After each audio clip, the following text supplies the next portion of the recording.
It's the Queen stage of the USA Pro Challenge, stage 4. We head to Beaver Creek, and the hot seat is the yellow jersey of the youngster, Lachlan Morton. His Garmin Sharp team in pursuit of a breakaway at the moment. But the big challenge of the day, the tough first category climb of Bachelor Gulch. We topped that with just 7 miles to go to the finish.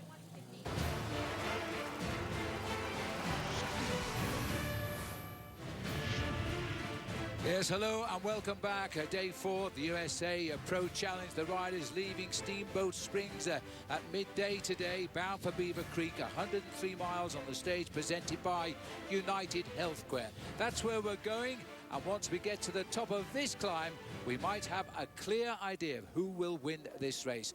Let's start with the United Healthcare overall standings, Paul.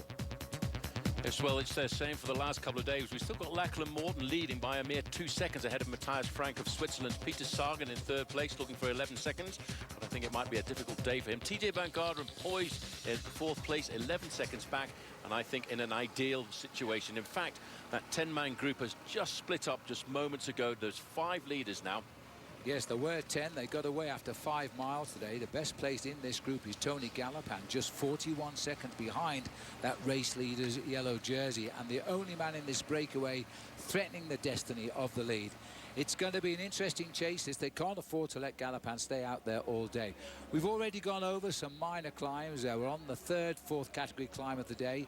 I can tell you that the Nissan King of the Mountains leader, Matt Cook, is in there again, and he's won both of the climbs so far. But the challenge, Paul, comes at the end. Yes, a very, very difficult ascent of Bachelor Gulch. And as you said, Phil, the fact that it's only 7 miles to the finish, we will see a big attack of the men who want to win this bike race in the overall once we get down to Denver. This young man here, 21 years of age, Lachlan Morton, has ridden solidly over the last couple of days since he took the overall lead. But he will be challenged today. There's a lot of men queuing up behind him to see just how firmly that yellow jersey is on his shoulders. And 4 riders, by the way, they did retire after that crash yesterday. We've no update on the condition, but they didn't start this morning. Let's have a look, first of all, at the Novo Nordisk weather situation today. We started with a little bit of rain before the riders got away, but it's all going to clear up. Cooler than yesterday at 79 degrees, very light winds, and the forecast is generally cloudy throughout their journey here to Beaver Creek. Well, once they go over the summit of this small fourth category climb, Phil, they've got a long, fast descent into the outskirts of Edwards, across the valley, and then up to the big climb of the day. So here's the full route now by Colorado.com of the route they face today. We call it the Queen stage, a tough stage today. It's all about the end of the race, though. It is. It's all about moving away from Steamboat. They go over that first category, the first fourth category climb very early on, and it's a rolling road all day. Once again, very difficult situation for the riders. That's the last fourth category climb as they drop down into Edwards through Avon and make their way up towards Bachelor Gulch, and then drop down and climb up to the finish line in Beaver Creek. And if you have a look at the profile, you can just see how difficult it is. It's up and downhill all day. We're just about going over that third, fourth category climb, but this final climb up to Bachelor Gulch really is going to be a scorcher. Yes, and the man with the most to gain heading up the charge here right on the front at the moment is young Tony Gallopin, the Frenchman, on the Radio Shack team, number 24. He's coming here off his first ever classic win. He won in Spain the San Sebastian Classic. But Paul, this is a coup, 41 seconds behind, and he got out in front today. This will put a lot of pressure on the teams behind it. If this breakaway had not had Tony Gallopin in it, it wouldn't have been such a dangerous breakaway. But just 41 seconds off the overall lead, he's putting a lot of pressure on the team that leads this race, Garmin Sharp, and he is turning out to be a very good rider. In fact, his father, Joël Gallopin, raced in the Tour de France in 1978 through to about 1982. Yes, and just looking at these riders at the moment, I'll give you all the names. Tony Gallopin, Lawrence Warbus in his first full season, really, with BMC. Michael Rogers, the big Australian threat on Saxo. David Villela, who was in the moves yesterday, and Konstantin Sitsov of Team Sky. They're out looking for stage wins following the loss yesterday as a non-starter of Joe Dombrowski. Now, just going back to the peloton here, Tommy Danielson here, the Garmin Sharp. He's the expected man to be the top man on the team by the time we get to Denver. At the moment, it is his teammate riding right behind him, Lachlan Morton, who is in yellow. Tom, of course, is thinking of the time trial in Vale tomorrow.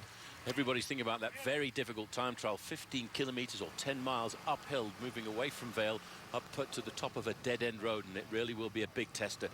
I have to say, though, I think TJ Van Garderen of BMC is exactly where he wants to be currently. He's only 4th, but he's 11 seconds back. So we will see, I think, some serious challenges coming on this final climb, because the climb of Bachelor's Gulchfield is ideally situated for a big sort-out.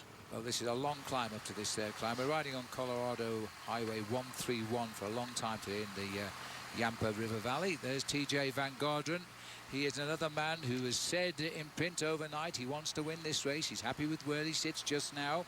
And TJ Van Garderen would like to still be very much in touch. And then a big time trial by him tomorrow could give him the yellow jersey. It's all to play for today. There's absolutely no doubt about that. Looking out at the beauty here as the road now stretches from Steamboat Springs heading into Beaver Creek today. These are the leaders of the race. The yellow jersey still with Lachlan Morton today. Peter Sagan holds the points jersey. Matt Cook doing well in that Nissan King of the Mountains jersey. Lachlan Morton also leads in the best young rider competition, and the most courageous rider yesterday was that battling German Jens Voigt. 5 leaders. They've got away from the other 5 and they've distanced them by about 40 seconds, and unfortunately Matt Cook, the leader in the mountains, not in these leading 5. But some very powerful riders in this group. On the front, Konstantin Sivtsov, just behind him, Michael Rogers. I'm very impressed with the young rider who's got in here from the BMC squad, Lauren Warbas. He's sitting in 3rd position in that black and red jersey. Very strong indeed. And of course, Davide Villela, who's been on the breakaway on the last 2 days. This is a powerhouse breakaway. It's going to be rather difficult to pull it back.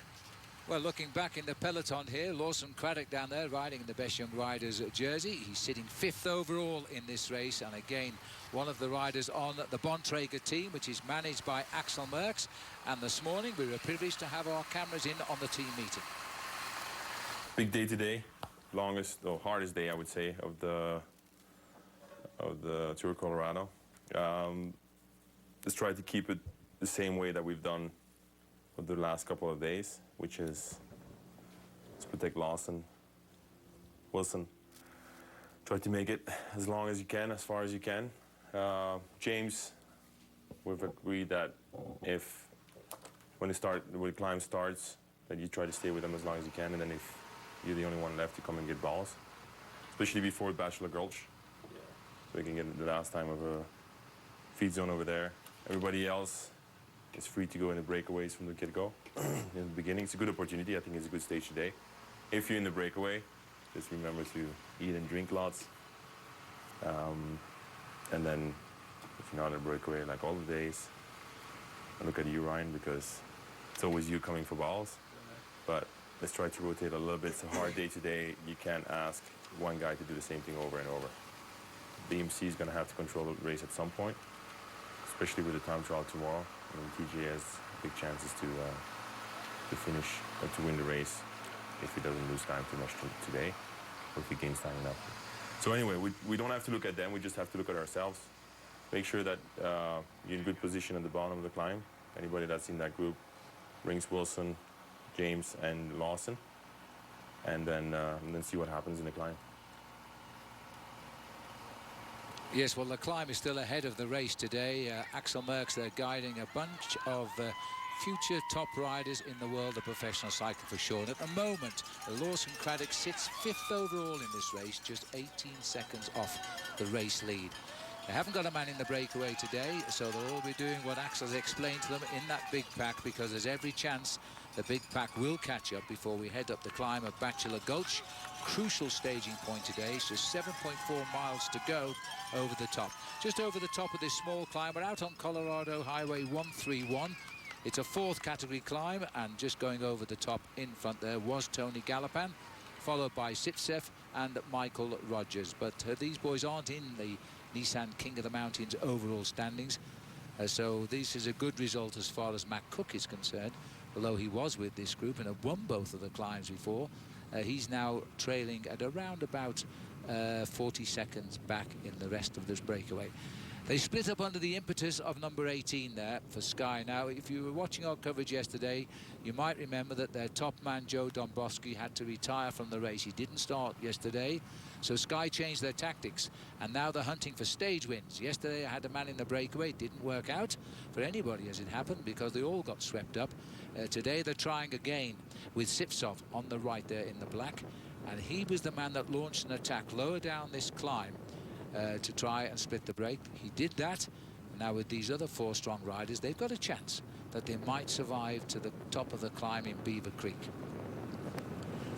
Nice little sweeping downhill here now. We're really out in ranching country here as the riders. There's the peloton. They're still going up the climb, of course. Bushland all around us. There's also a lot of ranches here, horse ranches and cattle. As we cross, we've been with most of the Ray. We've been running alongside the Yampa River today and the railroad track that runs through to Denver. But the riders, of course, they go over the undulations. The river and the track, they're on flatter roads. So, still Gorman Sharp having to do all of the work. Take a look at that. No, you aren't seeing things. The leader's doing about 56 miles an hour.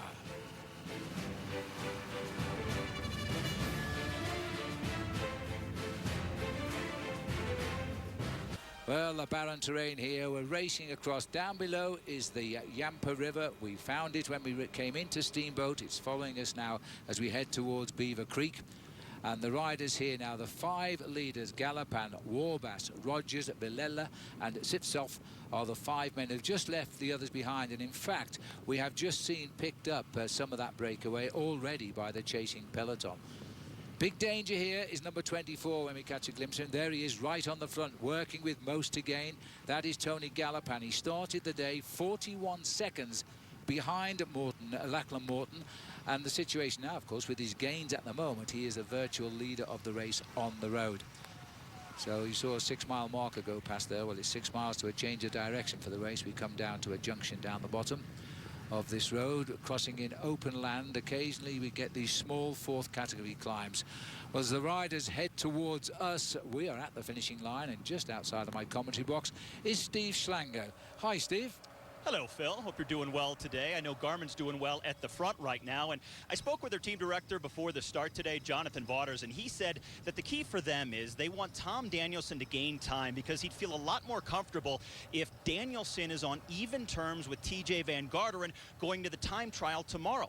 However, it's slightly complicated because his teammate Lachlan Morton is still in the yellow jersey, and they're not ruling him out as a possible long-term winner. So it does complicate things. It also gives them options, but that means they have some decisions to make out on the road. So, Phil, how would you handle something like that? Well, I'll tell you what, Steve, they're looking for 18 seconds, and if Tommy D is going to get up there alongside TJ Van Garderen, I guess that's because they want to go out much closer to each other tomorrow in the time trial, isn't it?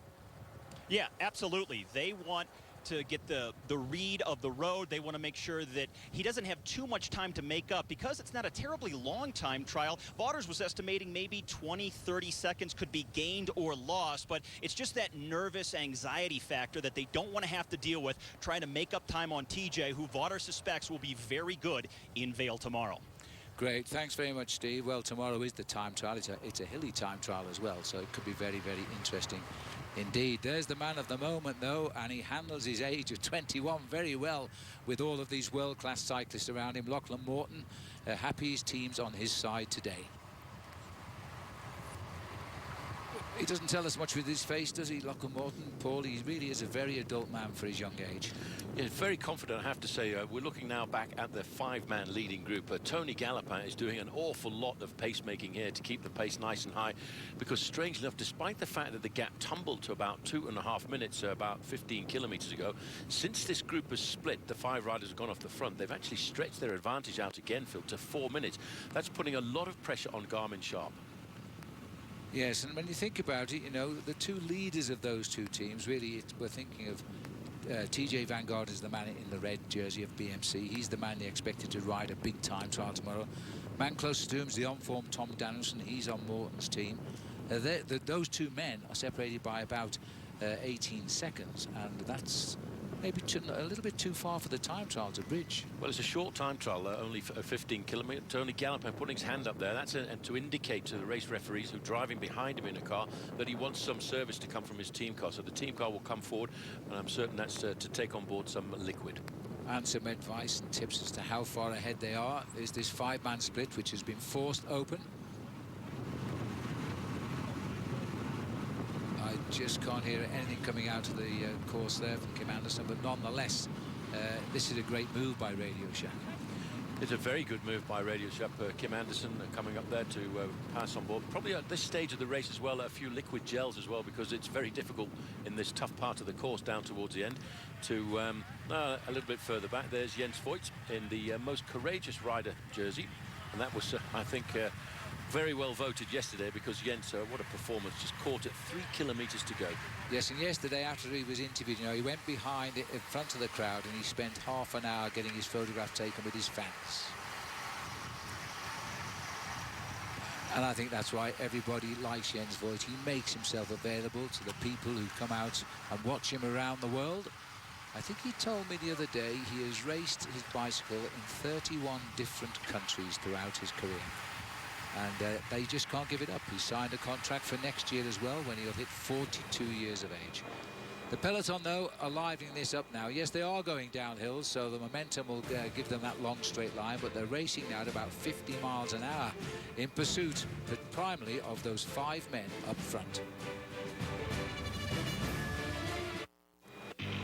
As we look down the peloton here, heading today towards Beaver Creek, let's have a look at the USA Cycling American standings. TJ Van Garderen in 4th place, looking for 11 seconds. Lawson Craddock, best young rider, in 5th. Tommy Anderson 6th. Chris Baldwin 14th, and Lucas Huser there in 15th place. Back to the action, here we are. These are the leads. Number 58 is turning out to be quite a sensation these past 2 days. It's the Italian David Valella, who has just signed trainee papers with the Cannondale squad on the 1st of August. So he's passing now from being an elite amateur to a pro bike rider, and he's out to impress his sponsors, Cannondale, because he wants the full contract when they come round to being dished out at the end of the year for next season. Number 58 I'm talking about, and he's had 2 very good days in the race this week. All right, well, it's time for us to go and catch up on our training peaks information with the co-founder, Dirk Friel. We are here with Dirk from Training Peaks every day during the USA Pro Challenge, crunching the numbers to help evaluate the riders' performances. And stage number 3 was defined by that long solo attack from Jens Voigt. And Dirk, we all know that Jens loves to attack from what seems like a different area code. But beyond that, what did the computers tell you? Yes, we saw Jens attack at 1,300 watts. That's 5 times greater his average for the entire day. So 1,300 watts for a 41-year-old, that's pretty amazing stuff. And what did you notice about the way he was coasting late in the stage? You know, we are at altitude, so you're slower going uphill at altitude. However, going downhill, the air is thinner, they go faster. Jens maxed out at 60 miles per hour, and he coasted for nearly an hour in stage 3. And he's doing all this at 41 years of age. Really depressing for the rest of us in the 40-plus crowd. But, hey, he's Jensie, right?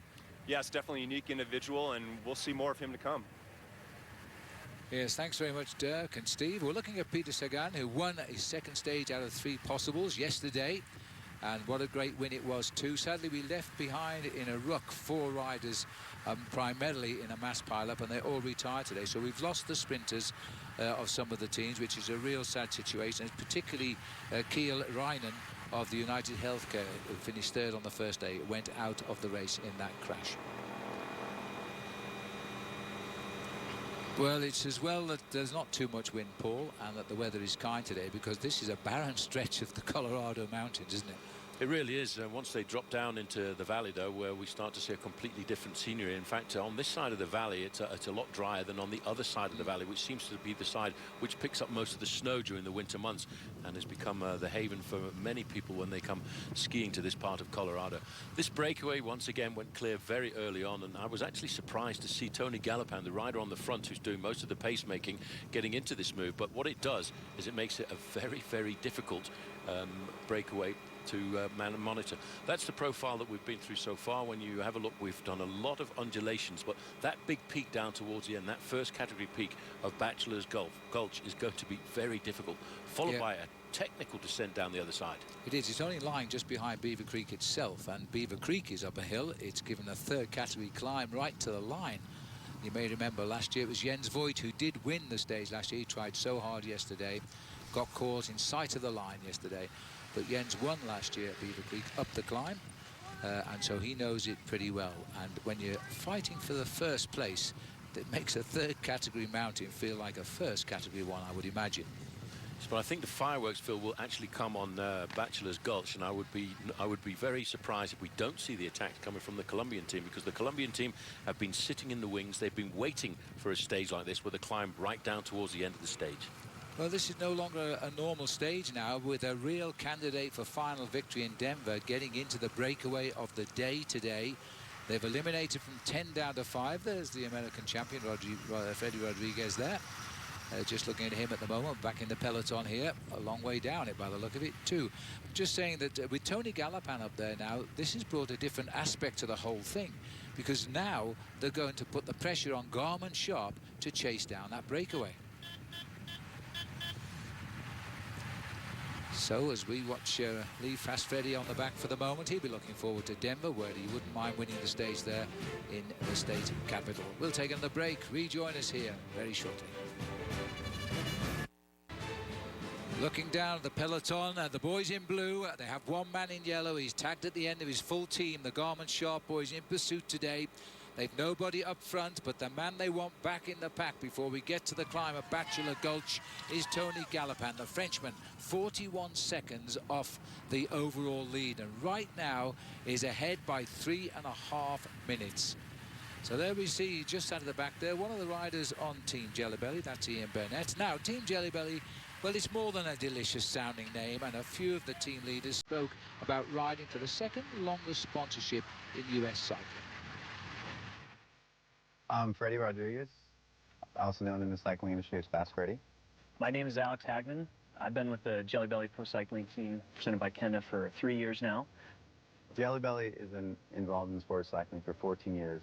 I see them as a company that has supported development of cycling, and at the end of my career, I want to be involved in a team that I can help grow. Having stability and a sponsorship is huge. A lot of teams come and go, so that was a huge draw. When you look at Jelly Belly as a company, you know, it's a candy. Kids love it. We all love it. Jelly Belly is known to the outside world as just a fun, accessible team. It's accessible to everybody, you know, from my kids to grandparents that are out there watching the race. Everybody loves Jelly Belly. I mean, it's a given that on a training ride, somebody's going to say, "Oh, hey, Jelly Belly, you got any samples for us?" This is a fun job. It's a fun sport to be in, representing a fun company. It's a perfect environment for me to continue my career and hopefully leave a legacy.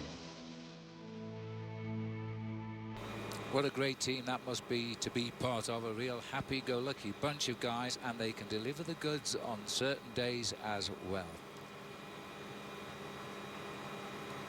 Well, just looking out along the mountainsides here, we're going to climb out, I'm afraid, back up to the finish. For the moment, we're on the slightly flatter roads as we head down towards the junction. Just taking on a little bit of food here is Konstantin Sipsov. Well, once they get onto this valley road now, and the big organisation in the main field coming from Garmin Sharp, I think we'll start to see that gap tumble from 3 minutes and 30 seconds. It's just a question of whether or not they start the climb with an advantage of a couple of minutes.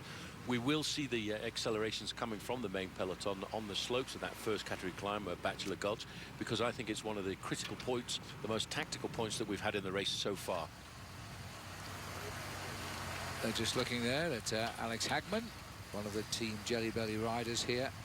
Real colourful jersey. Well, you know, they say that these boys carry little sponsors' packets of jelly beans in their back pockets to give to the kids on the way. Well, they can throw some into my commentary box.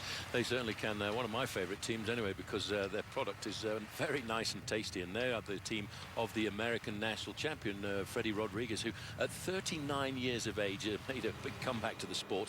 Went off with his third national title. Field still continuing to spool away here, away from the heights. Now, what can we hear this time? Well, yesterday Kim was talking in German to Jens Voigt. Now he's talking in French to Gallopin, but I couldn't hear him. Well, all I got out of that was derrière aussi. I think all he's trying to say is everybody's riding hard, whether it's the front or the back of the race. This is Konstantin Sipsov.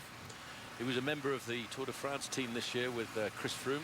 Now he's been given a little bit of freedom here because of the withdrawal yesterday of Joe Dombrowski with that medical problem, continuous nosebleeds, which the medical team will try and figure out what the problem is, whether it's altitude or whether it's something. In fact, when he was a youngster, he always had a lot of nosebleeds, so it probably goes back to that as well. Yeah, sits off just this, the road junction now as we swing left here in front of the creek. Nice little crowd there now. It was a very quiet place when we drove through late yesterday evening, but now the riders have gone through a long, thin line here as they continue on their way. Let me remind you, the USA Pro Cycling Challenge on NBC Sports is brought to you by The Feed. Get the best brands in sport nutrition delivered straight to your door each month. Say bye-bye to Bonktown, hi to Podiumville. The Feed, sports nutrition delivered. Get started at thefeed.com. Well, the big sting is today is very definitely in the tail. 2 climbs in the last 7 miles. This race is far from decided yet. Fly fishing is especially popular along stretches of the Yampa and the Colorado rivers, which this route will encounter. State Bridge is a popular destination for water enthusiasts, and a 14-mile stretch of white water runs through the town. This area's many dude and guest ranches ranging from upscale to rustic working farms. We saw this in action yesterday when we drove down. Everybody enjoying themselves, waiting to catch a glimpse of the bike race as it's gone by. And there's the river, and here is the peloton alongside the Yampa at the moment. We followed that river all the way basically from Steamboat Springs today.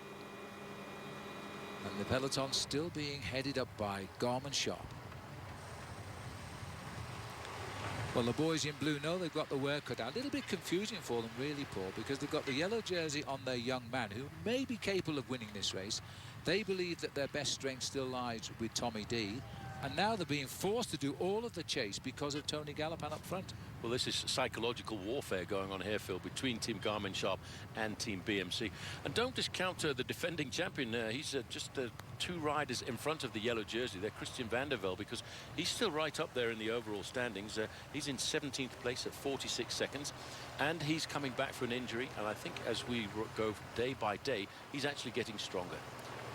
Yes, and he said so. Although to our cameras he said he was going okay, privately he was saying he wasn't very confident when he came to Aspen for the start of this race, but each day he's ridden better, and now he's come clean because his owner of the team, Jonathan Vorts, has said that his confidence is back and he's feeling actually as though he is racing very well. We'll know all the answers tomorrow, won't we, in the time trial? I think we'll know a few more of the answers tonight when we get to the biggest centre, Bachelor Gulch, because that is a very tricky climb. The last about 15 miles of this race are very difficult indeed, with a 7-mile descent down into Beaver Creek and then an uphill finish. So there is Lucas User riding on 101 for United Healthcare, and that's a cue for us. He is the subject today of our Icon Classic Steve Schlanger interview. Lucas User of the United Healthcare team is with us now to discuss Icon LASIK. He's ridden all 3 editions of the USA Pro Challenge. And Lucas, it was actually something in this race a couple of years ago that led you to Icon to have the LASIK procedure, wasn't it? Exactly, Steve. It was 2011, the first year edition of the USA Pro Challenge, when we were coming into Aspen off Independence Pass, you know, cresting 12,000 feet. There was hail and rain, and vision was just not clear. I had prescription sunglasses on. I couldn't remove them. You know, the day started sunny. And I was dropped out of the front group. I ultimately finished 8th on the stage, but disappointed to miss the front 6 that had split away that I was with. It was at that moment I instantly decided, you know what, I need to fix this. This is my career. This is my passion. This is something I need to take very seriously. And so right after the race, I went to Icon LASIK, and that winter in the off season we did the procedure. How big of a difference has it made in your career and also your life? It's a huge difference. I've worn glasses since I was, I think, 9, and to walk out of that office that day, having the procedure just be 20 seconds long, 5 minutes tops from start to finish, and being able to see and being able to have this vision and freedom, to not have to rely on something else, to have everything within my control, and not worry about losing your glasses or you're fogging up in a race or rain or whatever it may be. It was in my control. And that gave me a lot of confidence, you know, and gave me the ability to race at the top level and to be confident in myself and perform and have results. Great eyes, great hair. You got it all going on, Lucas. Thanks a lot. I appreciate that, Steve. Thank you. Yeah, and if you got to remark there, Steve, on a great performance this week by Lucas, because he, like Tony Gallopin, only 41 seconds behind the race lead. His position is 15th overall, so he'll be as interested to see the return of Tony Gallopin back to the bunch as well. United Healthcare riders all around him there as we move back up to the front here. As we see the leaders here getting underway, and none less than number 1 on the front. They're doing all of the work at the moment. Well, it's not number 1 at all. It is one of the riders on Team Sky. They're doing a lot of work at the front. Sifsoff we're looking at as he goes to the back. He's the man with the most again. He's forced to split in the race. Sifsoff's now dropping back in. As we go back, change of partnership down here. Well, Garmin Sharp is going to be happy about this. Looks like Brent Bookwalter on the front for Team BMC. This is TJ Van Garden's team. Now, they're very concerned because of that breakaway of Tony Gallopin. Now, Wednesday night, the hunters become the hunted on the NBCSN as 5 captains head out for one more monstrous adventure. It's the season finale of Shark Hunters, Wednesday at 10 Eastern on NBCSN. Interesting, isn't it? Now, sorry, a little bit about the pictures there, but we'll give you a nice view here of the finish at Beaver Creek as we head for another commercial break. But now we've got 2 teams chasing the breakaway.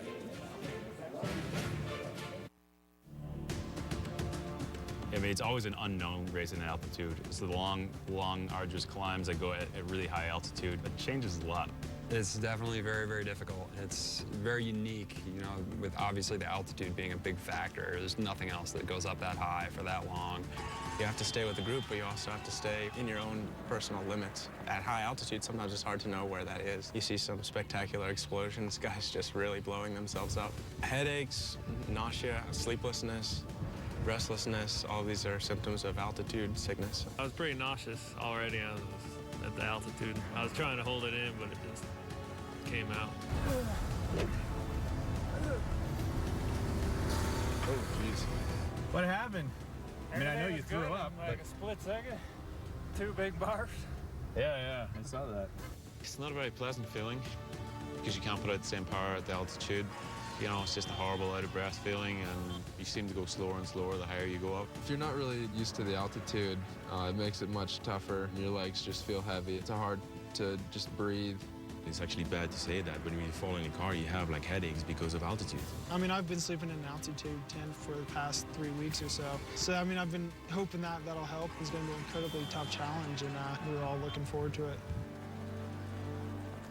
Yes, altitude has been the main talking point all week here because this is a particular hilly edition of the USA Pro Challenge. Breakaway is still there, but only the 5 men are out front now. All of the others in that breakaway have now been swept up by the peloton. And we are hearing from out on the course as we look here at TJ Van Garden that Chris Baldwin crashed on the descent of that mountain and has in fact been taken to hospital. So let's hope that Chris is okay. So Van Garden here, he sent his team up to help in the chase now. He's concerned about this move by Tony Gallopin. Gallopin isn't a bad time trialist for tomorrow. So you never know, do you? As we're looking at TJ Van Garden, it's time to give you our athlete profile presented by New Belgium Brewing Company, and that is TJ Van Garden. TJ Van Garden has shown incredible potential over the last few years. Potential that was fully realized when he won a difficult one-week race in California this May. And this is a special performance by TJ Van Garden. He's going to come home the winner of the stage. Now he pulls on the race winner's yellow jersey. Hopefully this gets the ball rolling and can start racking up a bit more. Describe your goal for this race. It's pretty simple. We want to win. Race is a big deal for us. The team's really motivated. They were super strong in Tour of Utah. We got a hit squad here, and we want to take this race seriously and come away with a win. Last year here in Colorado, Van Garden almost succeeded in winning his first major race, but it was not to be, as despite a bold effort in the final time trial, he finished 21 seconds back to Christian van der Velde, and even the man who defeated him was impressed. He's just a really fierce competitor. He really wanted it really bad. It's always better to win a race when you are being pushed that far and by a great competitor. You want to be winning against people who are really great riders. Despite Van Garden's lackluster performance at the recent Tour de France, both his rivals and teammates think he will be up for the challenge of going for the overall this time. TJ's from altitude. He lives in Colorado. He knows the course better than anyone. With BMC and TJ very motivated, and I think it'll be a very similar circumstance to last year where it was pretty much us and them just knocking heads every single day. TJ's one of the best climbers. We saw that in Alpe d'Huez this year in the Tour. Once we get to the hardest stages, we'll let him do his thing. He's really going to be going for it. Where do you think your biggest challenge is going to come from? Garmin. Garmin has 3 GC guys. Lachlan, who had a strong ride at Utah. You got Tom Danielson, just won Utah. You got the defending champion in Christian Vandeveld. They have some heavy hitters on that team, and they're going to be hard to control. Well, let's have a look at a little bit more about TJ Van Garden. He is the man to beat, I think, in this race. He's 25 years of age now, stands over 6 feet tall. He was the best young rider in the Tour de France last year, and this year he's showing some good form as well. He won his first big stage race in the Amgen Tour of California back in May. Well, Steve Schlanger, if you're listening to me, and I'm sure you are outside the box here, atmosphere building. Steve, 3 minutes the gap, about 17 miles left to race. Tell me, are they going to stay away? Phil, I can't tell you that, but what I can tell you is it could be pretty tricky when they do get here to the finish. We've seen them riding through the sun. However, things are changing here on the finish. We're getting rain, some wind gusts, and thunder. The road is very slick. We already know it's steep, so whoever makes it here first, it's going to be a very demanding finish to the stage in Beaver Creek. Well, the umbrellas are up, Steve, which indicates they might have a slippery slope up to the finishing line today. Oh, absolutely. It's been raining off and on. The wind gust just started a few moments ago, and we've been hearing crackles of thunder, so they're already going to be tired. But it's so steep, and with a slick surface like this, I can't call this one, can you?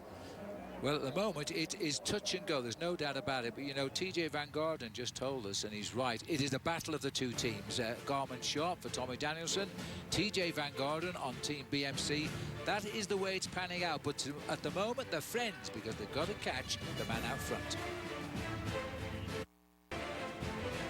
Welcome back. It's stage 4 today as we head to Beaver Creek, presented by United Healthcare. It's a ride of 103 miles. We call it the Queen Stage, and the reason is the big one is at the end today of Bachelor Gulch, and it could be raining when we get there. Let's run you through the day. This is what happened earlier today at the Jelly Belly sign-in. He defended his yellow jersey yesterday, Lachlan Morton. He still leads this race overall. Then it was the Nissan Electric Elite Drive to the finish here as the riders made their neutralized way out of Steamboat Springs. And then we were just a few miles down the road, and then there were a whole series of attacks. Chris Froome even tried to go for Team Sky, but the Tour de France winner, they recognised his number and hunted him down. But slowly but surely, as the climb started on the Colorado Highway 27, the breakaway was clear. By the time they got to the Oak Creek Cliff Bar Sprint, it was a 10-man breakaway heading up towards the finish. Matt Cook had taken the climbs of the day so far, the leader in the King of the Mountains competition. This young man heading for his best ever cycling performance, increasing his lead in the King of the Mountains. All going well. He's not with the leaders now, though. He's back in the main field. There are only 5 of them left, and it's being left now to Dave Zabriskie and the team here to try and hunt him down. This is the current overall standings now. Matt Cook 46 after today. Tyler and his teammate is in second place. There's only a few more climbs left in this year's race. He's got a good chance. He's doing enough right now to win this race in Denver on Sunday. That's the King of the Mountains I'm talking about. This is the man trying to win the actual race in Denver, Lachlan Morton. Well, Lachlan Morton, the great thing is when you've got the yellow jersey on your shoulder, Paul, the team's going to do all the work for you. He's just going to sit in there slipstream and save his 30% of his energy. Well, he's got some serious riders alongside him, guys who've got plenty of experiences, guys like Christian Vandeveld, who won this race last year, Tommy Danielson, who himself is in fine form. But I think, you know, the spirit of that team, Phil, Tommy Danielson won't try and take the lead away from his teammate. He'll try and defend his teammate's overall lead for as long as possible. Well, we're going back up to the leaders here as we see Sipsov. he's willing to work here with the rider in second place, Tony Gallopin, because Sivsov wants the stage win. Gallopin wants the yellow jersey. And this is the man trying to prevent that. This is Tom Danielson here. And he is an outstanding favourite for this race, saying he's on his best form. Well, let's find out if he still thinks that way, because this morning he spoke with Steve Slack. Tom, such an important day for the overall standings. You need to make up some time, but how tricky is that to do when you have a teammate who is in the yellow jersey of the race lead? I don't think it's that tricky. We definitely have some time, or I have some time to make up on TJ. We have the race lead with Lachlan. Like I said the other day, you know, Team Garmin Sharp is all about the team part of the title of us. So I think that we're going to race really well as a team. The objective is to get rid of TJ today. That's what I'd like to do, and I'm going to give it everything. I'm in great shape. I feel awesome. Team is fantastic. It's been a dream come true having Lockie in the leader's jersey here in Colorado, home state or this is home away for home for him and my home as well. So we're very excited for today. So tactically, how do you get rid of TJ during the race?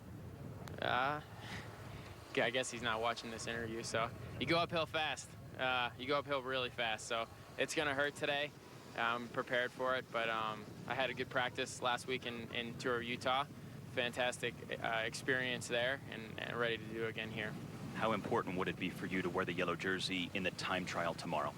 You know, honestly, I'm not even thinking about that. I'm just thinking about getting over the top of that Bachelor Gulch climb and getting up to the finish in Beaver Creek. And once I accomplish that, then I'll start worrying about the time trial. Good luck today. Thank you. I appreciate it.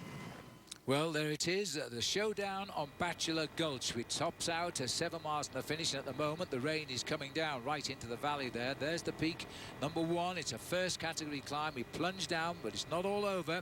We have to climb up to the finish at Beaver Creek today. So it is the way it's panning out at the moment. Team BMC for TJ Van Garderen and Team Garmin Sharp for Tommy Danielson. Both riders coming from Colorado. So 2 home riders in a world-class field going to head as we get down towards Bachelor Gulch. Still work to do. Still a certain man up front called Tony Gallopin who could spoil the party for both teams if he succeeds, because he would be the next leader of the race. Now up with the leaders here now, Michael Rogers, the Australian from Canberra, but he rides for the Danish Saxo Tinkoff team here. He was on Team Sky last year, was a friend of the man sitting behind him, Sivsov. They both started the Tour de France together, but Sivsov crashed out pretty early last year. And then we've got the man gaining most in third place there, Tony Gallopin. They've just started the climb of Bachelor's Gulch. That's the leaders up front. The peloton here now are really under pressure by the teams of BMC, James and also Garmin Sharp. There they are. Now, as they put the pressure on up front here, Steve, now, and there's only 4 of them, Garmin on the front. How's the weather outside our commentary box, Steve? That's going to be crucial, I think. Yeah, absolutely crucial, Phil. Still raining here, not as hard, but I just spoke with the team director for BMC, and he said that's their #1 concern right now. If it gets technical on the descent and then on the final climb, he says it's going to be harder to bring back that breakaway, so they're going to be more concerned if the rain continues to fall. However, if it lets up late, he says that TJ Van Garderen right now is on his best possible form. He still feels good about his chances in the overall. Well, Team BMC, as you speak, Steve, has now gone to the front here to drive this pace in favour of TJ Van Garderen, that's for sure. Oh, absolutely. They really feel like TJ has the legs and that he can attack, even though he doesn't need to put time on guys like Tom Danielson. Hey, if you have a buffer and a bigger margin going to the time trial tomorrow, why not get it if you can, right? Absolutely right, yes.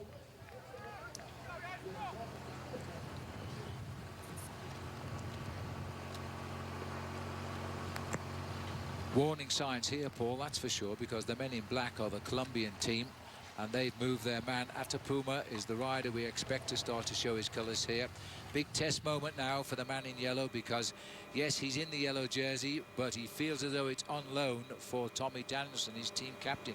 Well, that's Beaver Creek, you might have just noticed, nestled in the valley below. We're not going there straight away. Now we are going to go up this very difficult climb of Bachelor Gulch.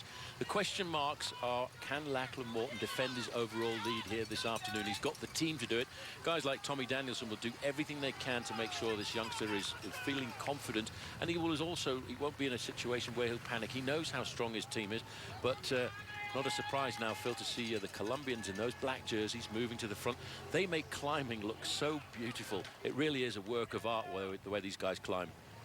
Well, here they are at the moment, and it's Edwin Avila here who's doing the pace, and I think the rider tucked in behind him is Atapuma himself, as they just follow the wheels at the moment. And yes, there he is, Darwin Atapuma. He's the man we're expecting to show us a surge in acceleration towards the top of Bachelor Gulch. It's 7.4 miles, about 12 kilometers once they get to the top, and that's the obvious place to go. But there's a new threat developing now because the rain is arriving, and it's pretty heavy when it comes down. They don't seem to have it just yet. We've got it over the valley, though, on the finishing line. Well, those riders have been left behind very, very rapidly on the early slopes. We're still actually sort of on the road up to Beaver Creek, but we're going to take a right-hand turn off this road shortly and start the very difficult ascent of Bachelor Creek. That's where I think we'll start to see the attacks come from the Colombians. They will really want to light this race up, but we're moving into what really is their terrain. And if there are any riders in this field, Phil, who are not afraid of the altitude, it's the Colombian team. Absolutely right, that's sure.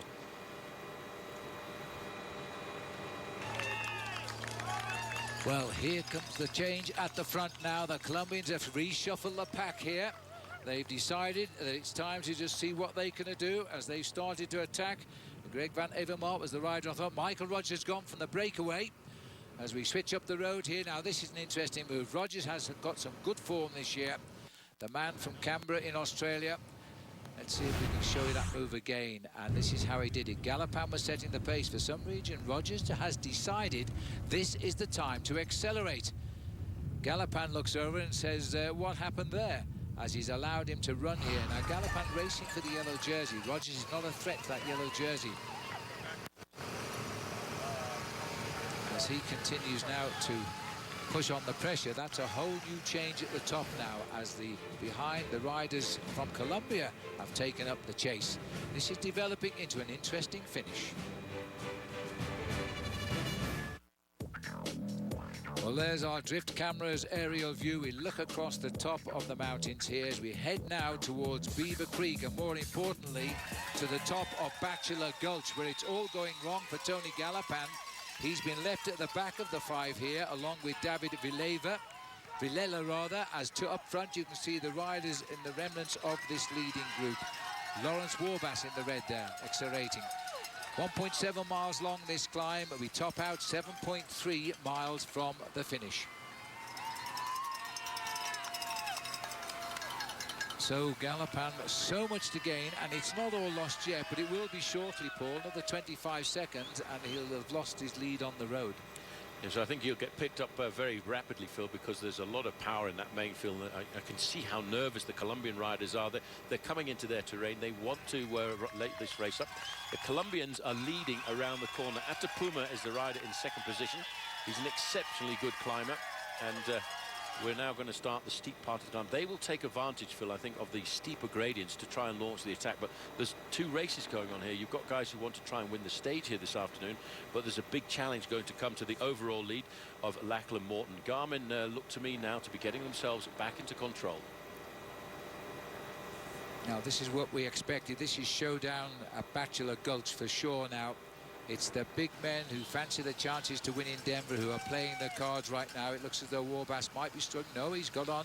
He's come back from the leaders, and he's dropped up back with the two chasers, and so too is Michael Rogers. Looks as though he's coming back. Lachlan Morton taking close order now and becoming a worker as well, because he's moved up into second place. Well, it's Christian van der Velde, the defending champion, who's now come to the front at 5 kilometers to go to the top of this climb to pace his man up to the top of the climb. So they're obviously trying to do whatever they can to protect Lachlan Morton. But sitting in third position there is Tommy Danielson, and van der Velde's done. Big move there by Christian van der Velde, that last year's winner, and that's give us that answer because it means he's not aiming to defend his title. They are setting this climb up now for Tommy Danielson in second place here. Lachlan Morton in the yellow jersey doing that pacemaking. Behind him, behind Danielson, is the rider in the white jersey. He's the champion of Switzerland. That's Michael Schaar. And the two riders behind him is TJ Van Garderen, biding his time, waiting to see what happens when we get to the steeper slopes of this climb. So the yellow jersey of the youngster here now, bowing to the leader of the team, Tommy Danielson. The champion of Switzerland, Michael Schaar, looks over to make sure that TJ Van Garderen, his team captain, is there, and he is. It's cracking up on the climb wholesaledly. Everybody is under pressure now as Lachlan Morton proving why he was such a brilliant climber in the recent Tour of Utah. He's the leader overall, but I think they're turning around the roles here. They believe that Tommy Danielson is the top man in their squad. He won the Tour of Utah with a brilliant performance on the final day of the race to take the overall lead away from Chris Horner. But just sitting in the wings, those riders from BMC, they're looking very, very confident. They're still looking to try and pull back a minute on the leading group. More important, this has become an in-battle here now between Tommy Danielson and TJ Van Garderen of Team BMC.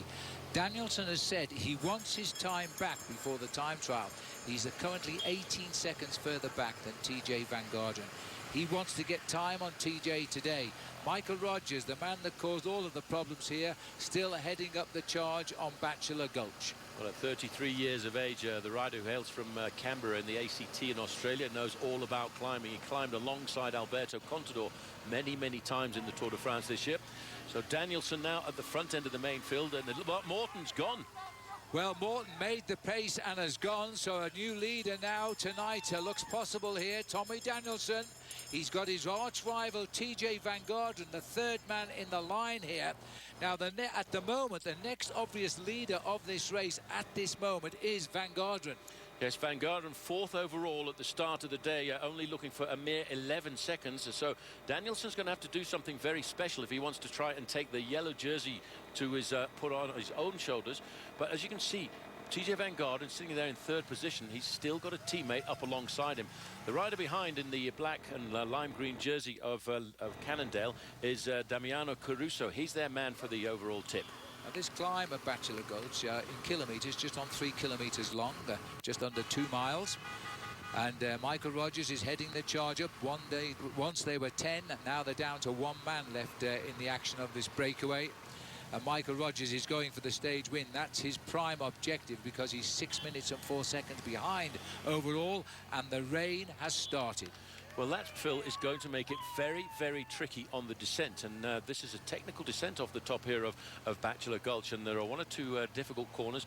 And that's where they're going to have to be very, very careful. I can just see there's a Colombian rider sitting on the back. I'm presuming that is Atapuma. Caruso is definitely the rider from Cannondale.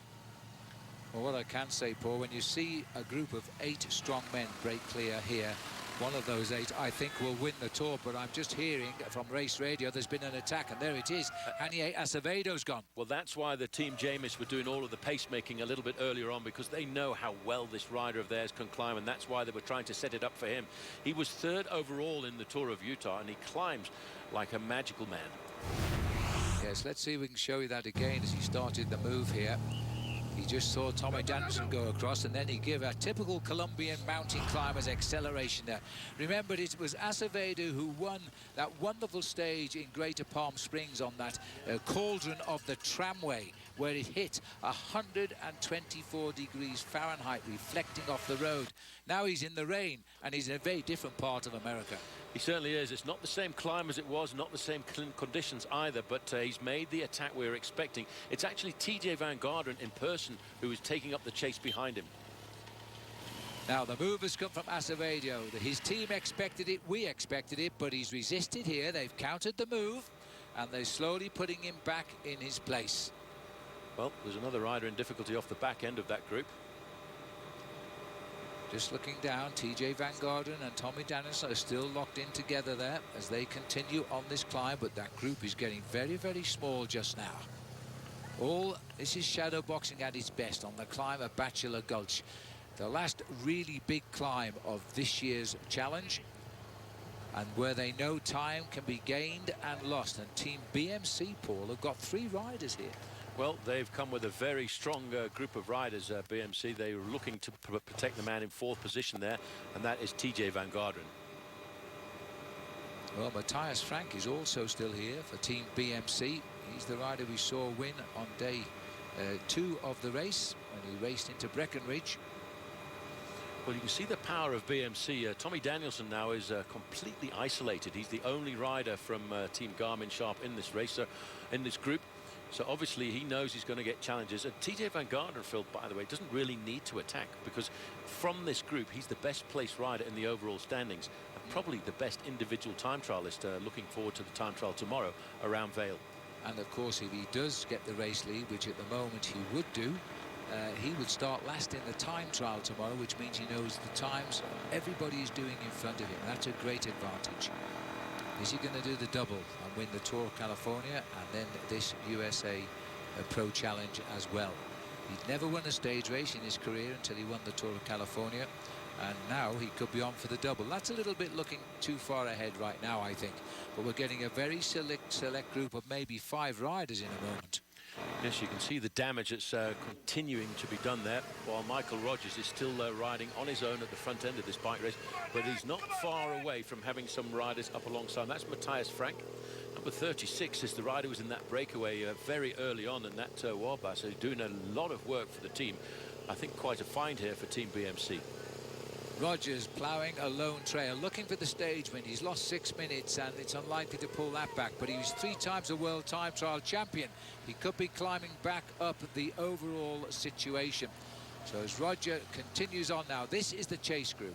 This is Warbus on the front, first-year professional. Behind him, it's Matthias Frank, and then behind them, it's Tommy Danielson. Behind Tommy Danielson, it's TJ Van Garderen. And the other man tagged on the back is Damiano Caruso as well, the Italian, just peeping into our picture. And there's Acevedo. He's the man who everybody expected from Team Jamis to be in the move here this afternoon, 3rd overall. This is a very small group, and it looks very much, Phil, as if Caruso's disappeared. Warbus has now just popped off the front of that group, Warbus, back of the group. Caruso and Edmondson, actually, as we showed you, that caption has just all been dropped. It's now become just these 4 riders. Well, these men, there's the leader. They're very, very close to Michael Rogers. How did they climb up there so quickly? They just closed the gap of 2 minutes on Bachelor Gulch. Last man standing of the original 10 is Michael Rogers, and the elite of 4 riders, climbers all, are about to haul him in. And this again, Phil, on the eve of a very important individual time trial tomorrow. They're just about to get onto the back wheel of Michael Rogers. He made a good move, Rogers, but having been in the breakaway all day, lost a little bit of firepower as he comes up to the final kilometre. But now Tommy Danielson is quite happy to come to the front of that group and set the pace. He's throwing down the gauntlet here to TJ Van Garderen. Yes, well, sorry, a little bit about the picture breakup here. It's caused by this sudden storm which is passing through the region and right over the top of Bachelor Gulch. Now, Tommy Danielson said this morning he would attack TJ Van Garderen today. He needed some time back before the time trial. Well, he's attacked, but that's TJ Van Garderen right behind him. Van Garderen is right on his wheel now. He knows the man that he needs to watch in this breakaway group now, Tom Danielson. And just slipping off the back now is Matthias Frank, so it's going to be very shortly, Phil, down to just 3 men left. Acevedo is the other man in 3rd place here, looking as cool as you like. A born climber, this man. He's got all the faith of his team that he can do well here. It's an American-based team as well against 2 of the World Tour riders. But Phil, look at the courage of Matthias Frank there, number 33. He knows he's got to stay with TJ Van Garderen for as long as possible. And by the way, Matthias Frank is in 2nd place in the overall standing, so he's the best placed rider here.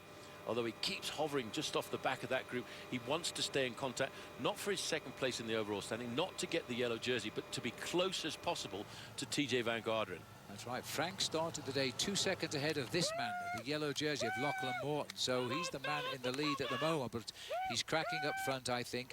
And remember, we have quite a tricky descent now in the rain to take us down below before they climb up from Avon into the finishing line, and that's uphill as well. Tommy Danielson slaving away at the front here, trying desperately to crack number 31. 2 riders from Colorado in the home tour here, but when they spend most of their career racing in Europe, battling it out on a road they both know well. Yes, the man at the front lives in Boulder, Colorado during the winter months. And then the man wearing number 31, he just recently moved to Aspen, Colorado to be a little bit closer to the in-laws. But he's wise here. He's letting Tommy Danielson do all of the work. He's saying, well, if you want to gain time, keep on attacking me, because he's got 18 seconds advantage over Tommy Danielson at the moment. If they finished alongside each other, as is always the case in international cycling, they both get the same time. So they go to the time trial tomorrow with that same 18 seconds. And if Matthias Frank can hang on, he'll be the next yellow jersey. Well, it could be some interesting racing over the next 24 hours, because looking at that leading group, the best time trialist in that group is TJ Van Garderen. A little bit further down the slopes, Lachlan Morton, I think, has surrendered his jersey here this afternoon. Well, she's Pat McCartney setting the pace back there. They've lost 3 of their riders on Bissell, and the last one was Chris Baldwin, who crashed earlier on and has gone to hospital. So they're still trying to keep a man up front here. Tommy Danielson, though, is going to crack everybody if he keeps this up. Another little acceleration. But again, a little rise by Tommy Danielson. He's anxious to move it away. But at the moment, TJ Van Garderen doesn't seem too stressed. No, he doesn't at all. The only way that Tommy Danielson, I think, can get away from TJ Van Garderen, Phil, is to actually make that climber's acceleration. If he rides at a tempo like this, he's not going to put TJ Van Garderen into difficulty. But what they are doing is putting time again between themselves and Matthias Frank, who is struggling all of the time. He keeps going off the back. And then once it slows down a fraction in that leading group, Matthias Frank, with all the courage he can muster, pulls himself back in. Meanwhile, just down the road from that action at the front, here is the yellow jersey, Lachlan Morton, still producing action here. And he's in a select little group as well. Well, it has really been a sort out here on Bachelor Gulch today. 1 kilometre to the top for Tommy Danielson. Then we've got this rather difficult descent for them before they start the climb to the finish. Yes, not an easy day out at all over these last 15 miles of racing. This climb would be just about enough, but having to descend away from the top of this climb into the valley, almost back into the town of Avon, and start the climb up to Beaver Creek, it really is a tall order this afternoon. Lachlan Morton started the day in the yellow jersey with just a 2-second advantage, but he decided that his teammate Tommy Danielson had a better set of legs on him this afternoon, so he actually sacrificed his position in the overall lead for the team. Well, Lachlan Morton still got a bit of fight in those legs. They're trying to keep the gap together.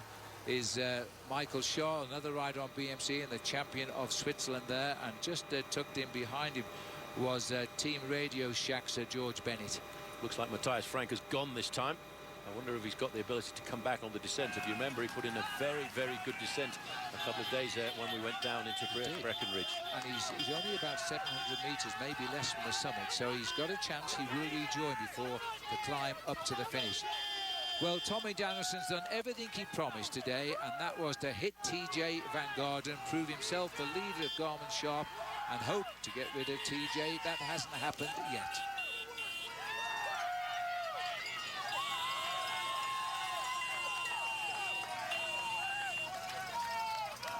Tell you what, Paul, Hanier Acevedo here is not dictating affairs at all. I think he's hanging on. Well, he was gapped a little bit there, Phil. He dropped back a couple of bicycle lengths, and he's using his own courage as well to ride back. All of the time, though, it's just a steady tempo, which has been... There's Caruso. He was the dedicated leader of the race for Cannondale, Damiano Caruso. He's being picked up by the yellow jersey, who now seems to be recovering a fraction after where he was in difficulty in the early part of the climb. The rider in the pale blue and white jerseys, Lucas Uza, who finished high up. He was 4th overall in the Tour of Utah. Yeah, 15th overall currently in this event, and looking as though he might well improve that position. He was one of the block of riders 41 seconds behind the overall leader, and he's making a selection that could see him in the top 10 tonight, which would be a great result for Lucas Uza. Now, we're getting down to just a very small little group at the front as we look down here. This is Sifsov still down there. Caruso, I think it is. They're all just looking very, very lonely.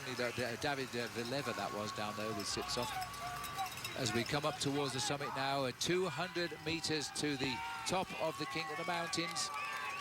And Tommy Danielson has tried to accelerate and break them all down, but it has not been the case, because his 2 most dangerous men, and his most dangerous man is number 31 now as they climb to the summit. Well, Danielson doing everything he can here, Phil, just trying to dislodge the man behind him, TJ Van Garderen, but as he gets to the top of the climb here, there's the Nissan King of the Mountains, and he's not going to get rid of him.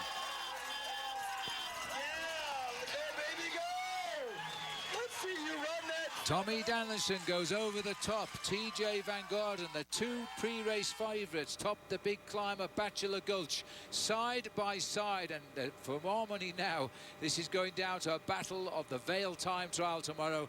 Acevedo, the Colombian rider, over in third. Well, Acevedo, Phil, now has decided he's going to have a very good crack as he goes down this descent. Well, I don't think the other two will take too much risk there. Lucas Jusa here coming up. This is the race for fourth place at the moment. I think we might find there's a couple of riders in between still. Our cameras can't go everywhere, but I think David Vileva and Sitsov may be still in front here. But this is Lucas Jusa over the top, followed by Lachlan Morton. A very good piece of riding by them. Morton's not a bad descender either. And there's Atapuma, number 81, trapped in this group. He would have preferred to have been up alongside the two Americans up front. Well, let's have a look at the summary of the day so far. Matt Cook has done well in the King of the Mountains today. He won the second climb, he won the first climb as well. Chris Baldwin crashed and went to hospital out in the Yupuma Valley. Five-man break with the lead, they've been caught. And now we're seeing the battle for the stage win, and maybe the battle for the next yellow jersey. All coming your way in a few moments' time. The dangers of world-class cycling now. 7 miles from the finish. We're on the plunge away from Bachelor Gulch down to Avon. Then we'll climb up to Beaver Creek and the finishing line itself.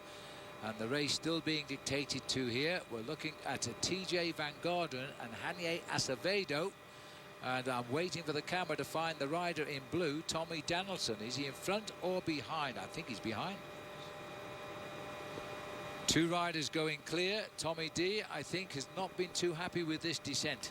No, well, the first rider to set up the pace on the descent was the rider in second position. In fact, it was Hanier Acevedo, but then all of a sudden, TJ Van Garderen saw this as an opportunity, and going around those corners, he, in fact, opened up a smart gap on Tommy Danielson. Danielson not too far off for the moment, as Van Garden's the man leading the charge down this descent. Danielson about 5 seconds off these two leaders. They have to be desperately careful down here. TJ Van Garderen is the best placed man now to take the next leader's yellow jersey. It'll only be the third different leader of this race since we started down in Aspen. He's leading the charge. Here comes Tommy Danielson trying to get back on terms. Roads are drying out a little bit, perhaps, on the way down. Perhaps. Yeah, but those yellow lines, Phil, you've got to understand those yellow lines are very, very slippery when you go downhill like this. It's almost as if when you jump across them, it's almost like having a piece of glass down the middle of the road. And that's why you might have just seen the change of direction of Tommy Danielson when he moved across that line. Well, this really has produced the top two pre-race favourites as the reason they got that tag here, because on this steep climb of Bachelor Gulch, they've gone for each other on the climb, and it's on the descent now that TJ Van Garderen is trying to increase his advantage over Tommy Danielson. It was 18 seconds at the start of the day. He's pinching a few here at the moment. Yeah, well, he's not scared at all going around these corners, but Tommy Danielson, Phil, will not give up either. He's still hovering at 5 or 6 seconds, and once we get to the bottom of the descent, he's actually going into the terrain that suits him a lot better, the final climb up to Beaver Creek. Looking at the win of the recent Tour of Utah here, now as we swing back towards this very elite chase group. Atapuma tagged onto the back, the Colombian.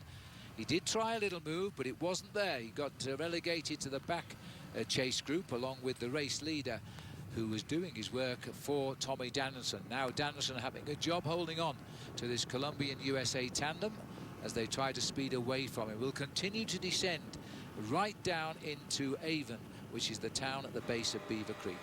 I'll tell you one thing, Phil, Lachlan Morton, the yellow jersey, has actually recovered quite a bit there because he's only 40 seconds behind. Well, the virtual standings there would put TJ Van Garderen 23 seconds behind, so he would lose another 5 seconds if it was to end now. Of course, it hasn't ended now, and TJ Van Garderen knows that Tommy Danielson never gives up. No, and we all know that he's on great form, the way he dominated the final 2 days of the Tour of Utah just recently. But Hanier Acevedo is becoming an ally here for TJ Van Garderen. Acevedo is a brilliant climber. And in fact, Matthias Frank has made again, Phil, a daredevil descent, because this is the rider in second position. He's about to lock up with Tommy Danielson. Is he going to save the day and be the next race leader? Because if he can cross the gap, he won't chase after TJ Van Garderen. He'll try to police Tommy Danielson, but he would like to think that Tommy Danielson might catch TJ, and that would give Matthias Frank the next yellow jersey. Yes, he started the day only 2 seconds off the overall lead of Lachlan Morton. But I tell you one thing, for Lachlan Morton, I don't think is completely out of this, because he's only 40 seconds behind the 2 leaders. And he's got a very select group, and these boys don't seem afraid of the conditions, because after 3 or 4 days of really nice dry roads, largely speaking, throughout, and warm days at that, these slippery roads are a little bit unnerving for the riders now as we go back down to the basement, and then we'll climb up to Beaver Creek itself. There's the dizzy descent of Bachelor Gulch. Those are the 2 leaders. The first rider going around that corner, Hanier Acevedo of the Jamis team, followed there by TJ Van Garderen, and they'll be very shortly lining themselves up for the final climb of the day. Well, I don't know if you can hear that coming through our microphones, but our commentary box just vibrated to a massive crack of thunder. They could be finishing in quite a heavy storm here. They're still on the way down, though, of Bachelor Gulch. This is the yellow jersey group. Currently, he's out of that yellow jersey. It is on the shoulders of TJ Van Garderen, but if his teammate Matthias Frank can get across with Tommy Danielson, he'll be on his shoulders tonight. Well, the gap has now stretched up to around about 10 seconds between the 2 leaders and the 2 chasers. Desperate moments now for Tommy Danielson.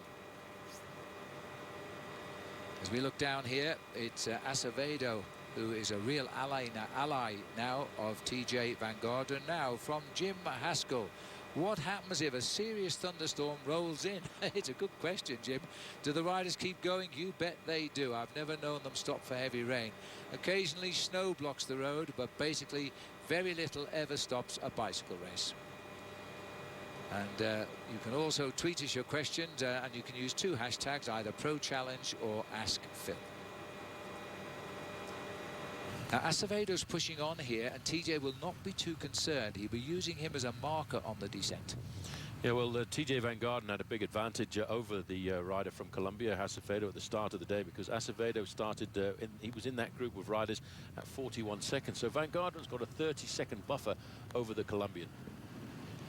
Still a few little moves coming off the front here. Lachlan Morton, you see, he's handicapped now. He won't drive the charge because he's damaging Tommy Danielson up front, but he would love to follow anybody who does drive the charge. Well, he obviously tried very hard to set that up for a move for Tommy Danielson up the early slopes of that climb. Put himself into the red zone, as they say, really difficult for him to, he probably lost a little bit of oxygen.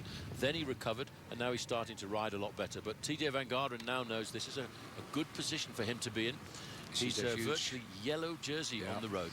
It's a huge move. It's all worked out so well. He let Tommy Danielson do all of the work up and then put in this very cheeky attack on the way down. We're only talking seconds, Paul, but the seconds that could make all of the difference by the time we get to the Denver finish, and putting him in a terrific position for the time trial tomorrow. Look at that now. TJ Van Garderen, because Frank is coming back, is 4 seconds behind his teammate Frank. Danielson will be up into 3rd, but 20 seconds behind Frank. More importantly, he'll be 23 seconds behind TJ Van Garderen. Well, these 2 riders working exceptionally well together as they swing around another of these corners. Van Garderen has got a strong ally alongside him here with Hanier Acevedo, who's an exceptional climber from this small American team, Jamis Hagensberman.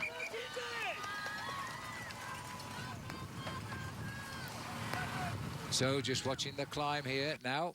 This could well be the last time we'll see Matthias Frank on Team BMC, because the announcement is now he's moving across to the Swiss setup. I Am Cycling, which didn't get a wildcard place in the Tour de France this year, but they'll certainly be looking for that next year. So Frank, though, loyal to TJ Van Garderen on this day. Well, in fact, they're just moving in the neutral service vehicle there, Phil, and the referee over on the left-hand side there, you can see standing out of the car. He's about to drop in behind these 2 leaders. So I would say that gap has started to stretch quite remarkably to Tommy Danielson. It's no longer 10 seconds. No. It's up to around about 15 or 16. So TJ Van Garderen, I think, currently is moving into 1st place in the overall standings. It's tough because the rider in red, Matthias Frank, behind behind Tommy Danielson here, is not going to help him at all. So they're just going to follow him now. One climb to go, which takes us to the finishing line. It's a long one when we go through the gate, 2.1 miles, and that's right to the finishing line. Steady gradient, 3.7%, as we head up to the last climb of the day. Yes, when we get to the finishing line, we're just inside of 8,000 feet in altitude. That's pretty close to 2,500 meters. You know, put in this position, TJ Van Garderen now, he's chatting there with Acevedo. He says, I'm working with you, and TJ acknowledged that because, you know, TJ could sew this race up on this climb. Well, he's certainly good. He's an incredible time trialist. He'll be going into a time trial where he actually lost the overall lead of the US Pro Challenge a couple of years ago in 2011. But I think he'll go in a lot more confident after a ride like this today. Nice close-up there of Lucas Juicer. Just behind him was Radio Shack's George Bennett, the New Zealand rider. TJ Van Garderen looking on our Novo Nordisk tracker down there now, and TJ just sitting on the back wheel at the moment of Acevedo. I think they decided to help each other here, and if this is the way it went to the line, I think TJ would allow Acevedo the win and he would take yellow. That's the apparent way it would be. There's Lachlan Morton now, who's slipped away from the lead down to about 5th place, as they are at the moment on the road. Just having a quick chat with his fellow Aussie there, Michael Rogers, who was the first rider to go around the corner and start up that climb to Bachelor's Gulch. And this is where the riders are heading to now, and the crowd, I have to say, Phil, are really amazing on the finish. A big crowd on the finishing line, as TJ Van Garderen has got a serious ally here, because he's starting to not only move ahead of Tommy Danielson in the overall standing, but he's putting time between himself and everybody else except Acevedo. Yeah, Acevedo here is a willing ally right now. It's funny how professional cycling works. Riders on rival teams forced to become friends. The common enemy is just behind. Hania Acevedo, 27 years of age, the Colombian, having a great season. He won the opening day of the Tour de Gila and led that race back in May for 4 days. Then we really got to know him when he won the second stage of the Amgen Tour of California. 2 kilometers to go, and I have to say, Acevedo, Phil, is looking very, very comfortably. He's not at all concerned about the reputation of TJ Van Garderen, who in his participations in this race over the last 3 years has finished 3rd and 2nd, and he's hoping now to move up to 1st. This is now a group which is swelling a little bit in size. Josh Edmondson is in there. He's got his number 13 upside down to break the spell. He's had a very, very good tour, the youngster on Team Sky. He's come up to this group. The yellow jersey of Lachlan Morton, well, he proved to us today he was the minder of this jersey for Tommy Danielson, but it hasn't worked out thus far for Tommy Danielson either. Garmin Sharp are destined at the moment to lose their grip on this race today. Well, the gap back to the yellow jersey group has started to open up quite a bit, Phil. It's 1 minute and 20 seconds for Lachlan Morton. I noticed in this group was Lucas Juicer, but also Rory Sutherland, who's the leader of Team Saxo Tinkoff. Now let's have a look. They are the 2 leaders as we pull back down. We're on the climb to the finish, about 1.5 kilometers, just over 1 mile to go to the line. There are the 2 chasers, Paul. That is big time loss. Huge time gaps. Tommy Danielson out of the saddle, trying to limit his losses on a day like this. He knew that if he had to do something, it was today on the slopes of the climb up to Bachelor Gulch. He wanted to try and put time between himself and TJ Van Garderen, but it's gone the other way round. It has. Acevedo takes up the running. Remember, Tommy Danielson won the Tour of Utah. This man was 3rd in the Tour of Utah just before this race began. And now he's putting his strength down. What he wants is a stage win, and I'm afraid as we climb up to the finishing line where we are commentating from, the rain has really started now. This is a torrential rain, and that's the reason for our unfortunate stoppage of the pictures occasionally here. But Acevedo heading up, the new leader of the Tour, if that's the way it finishes. TJ Van Garderen perhaps going in yellow a day before he might have intended. Well, you notice he's not even thinking about the stage victories. He goes under the banner for the maxis 1 kilometer to go. In fact, he's working as hard as he can, because for him, more importantly than winning the individual stage, it's getting time over everybody else in this bike race. Well, they did well, as you might get showers today, but we didn't expect a deluge like this right on the arrival time of the race. As now doing all of the pacemaking here, TJ Van Garderen. It's a good feeling, isn't it, Paul, when you know with every pedal rev now you are probably increasing your lead in the race. That's exactly what is going to go through his mind at the moment. So as we pull back here, we get a chance to see what is the actual relationship between the two leaders and the two chasers.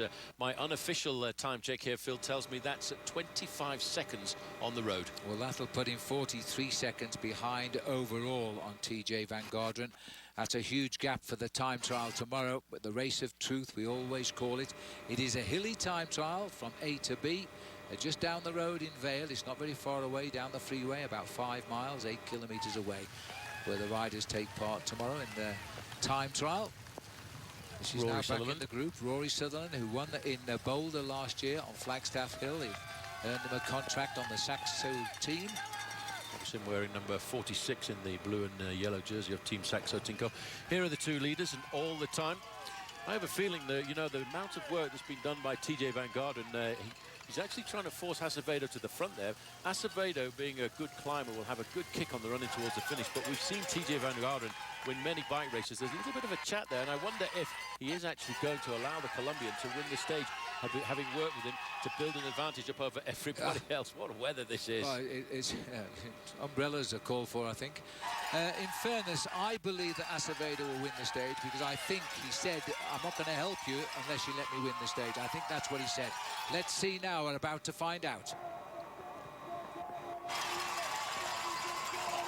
Glacial roads here as they head up towards the finish. Acevedo in the front, TJ Van Garderen sitting behind him. I don't think he'll attack him, but hey, who knows? Well, it depends on how the killer instinct is being felt this afternoon. Well, he's moved across to try and find the inside. I think he may well be in the back of his mind thinking Acevedo is not too confident, but he's got the victory. Yes, well done and thanks there, says TJ Van Garderen. They get the same time, and a yellow jersey awaits TJ Van Garderen, but there's a terrific finish by Tommy Danielson. I think he's put in a super surge there. He's fighting to stay in this race. But Matthias Frank gets third place. So Matthias Frank jumped in, Danielson finishing in 4th place towards the end. There he is, just crossing the line and looking up at the clock. They're totally soaked here right now. But that started off as a day for Garmin Sharp. It has finished very much a day for Team BMC. Well, this is the next group on the road, and let's watch here the arrival of the champion system rider coming in here. I think it's Chad Beyer who's making his way up to the line. As they come up, he's had a very, very good ride indeed for champion system. Gregory Brenish will see the finishing line now. Well, I'm glad all the people from the state of Colorado know that the weather can change dramatically in the latter part of the afternoon. There's the yellow jersey group. Josh Edmondson trying to take it on the line. Oh, he's got round the inside. He's got the advantage at least, but it looks as though it may not work out. Caruso is taking up the lead as well. They're still battling it out. And look at this, the sun's coming out for these riders. Only a minute's gone by. Nice tight finish on the end, but the rider who got it, I'm pretty sure, was Caruso, as I said earlier. He just got the better there of Edmondson. Well, Lachlan Morton will drop away from the yellow. Here's Michael Rogers coming in. He was tailed off just a fraction down towards the end. Not surprising after a long day in the breakaway. This has been a tough ride all the time. This is Michael Rogers. That was his teammate just finishing there. This is Rogers coming in. Saxo have got quite a few riders packing in at the front end of the race here. 2 minutes coming in there. Yes, fighting for everything here, wearing the best young rider jersey. He's 3rd in that competition. He might well move up into 2nd now because Peter Sagan is not coming in at the moment. There's the yellow jersey, erstwhile now. A good souvenir for a man who's very much on the way up in his professional career, Lachlan Morton. But he won't be in yellow tonight. As we just see here, David Villela, the new professional, probably the newest pro in the race this year, has been a pro since August 1. There's a beautiful rainbow for you. Links, Beaver Creek and Vale, I would think, right now. Well, the riders will take an awful long time now to come into the finishing line here in Beaver Creek, because this has been, as it was expected to be, l'etapa reina, as they say in Spanish, the queen of stages. Well, she's certainly lived up to her reputation here in Beaver Creek. There's James Oram just crossing the line there. Let's have another look how it all happened here. I think that Acevedo said, I'll work with you if you don't challenge me for the stage, and it looks to me that's what's happened. Acevedo gets the victory here, and TJ Van Garderen, finishing in the same time, will be getting the next yellow jersey. So a perfect organisation between those two riders as it's worked out. Well, sometimes in a race you need a friend alongside you, and I think he needed the help and assistance of Hania Acevedo to make that gap as big as possible over everybody else in this bike race.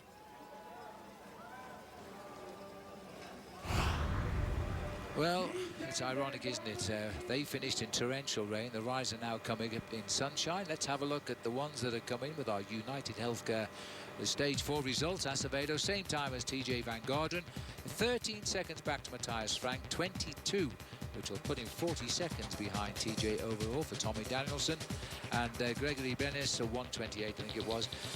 Damiano Caruso, the same, 128. Josh Edmondson bringing home the next group behind Caruso. Lachlan Morton in the lost 128.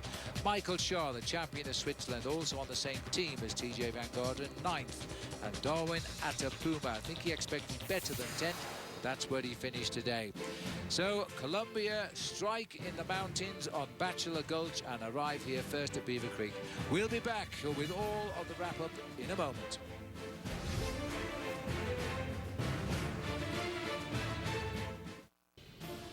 Well, the skies are clearing up here at Beaver Creek after the arrival of TJ Van Garderen and Acevedo. Let's have a look at the Cliff Bar defining moment, Paul. Well, this is a defining moment when this man from Colombia, Hania Acevedo, attacked a leading group of the main contenders of this race. And he wasn't scared at all to participate in the pacemaking with TJ Van Garderen as they built a massive lead over everybody else in the race this afternoon. And he got himself the stage victory to boot. That's our Cliff Bar defining moment. Our Colombian wins here at Beaver Creek. And we can go to the podium now as the crowd cheer the next leader of the USA Pro Challenge, TJ Van Garderen. Sean Hunter from the organisation, a medalist here, presenting him with his flowers. Well, he's a man from Colorado and he's in yellow. He's only got a small advantage, but he will be very confident, I think, going into tomorrow's individual time trial. 16 kilometres from Vale, straight up the mountain. Let's have a look then at the United Healthcare standings. TJ Van Garderen now leads this race, Paul, by 4 seconds over his teammate Matthias Frank. Acevedo comes up into 3rd. Tom Danielson 40 seconds back in 4th. Danielson's going to have to fight to move up. Lachlan Morton dropped down from 1st down to 5th at 1 minute and 17 seconds. Gregory Brenes from Costa Rica, great ride there in 6th place, 1 minute and 37 back. And Darwin Atapuma in 7th. Let's go down immediately to Steve Schlanger. He's with TJ Van Garderen. TJ, well done. Great ride today. We saw a lot of conversation and gesturing with you and Acevedo. What was going on with that? It was a little bit of, kind of a little bit of deal making going on. I mean, he said like, look, I'll work with you, but I want the stage. He said, if you give me the stage, like, you know, then I'll work. Otherwise, I'm just gonna sit on. And so I was like, okay, well, I was more interested in time than the stage, so I made that deal. You're in a great position going to the time trial tomorrow. What do you think you can accomplish there? I think, you know, right now I have a comfortable margin. I just need to maintain it. Saw you on the podium with your baby. Your wife is also here. The life of a bike rider, you don't always get those moments. How cool was it? Oh, it's awesome. I mean, I got to do that in California, and I think now you can see just how big she's gotten since then.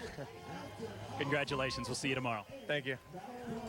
I think we'd all second that, indeed, TJ. Let's go on to the winner of the day, though, Hania Acevedo. He won a stage of the Amgen Tour of California on the tramway in Greater Palm Springs. Now he's done it again here in the USA Pro Challenge. Well, the team Jamis Hagens-Berman, they announced at the start of the race how good this man was going to be. We saw it, as you said, Phil, in the month of May, but the weather conditions were slightly different today than they were those few months ago. Yes, and he was the big hope of the Jamis Hagens-Berman team to win this race outright. He's certainly shown us how well he can climb today.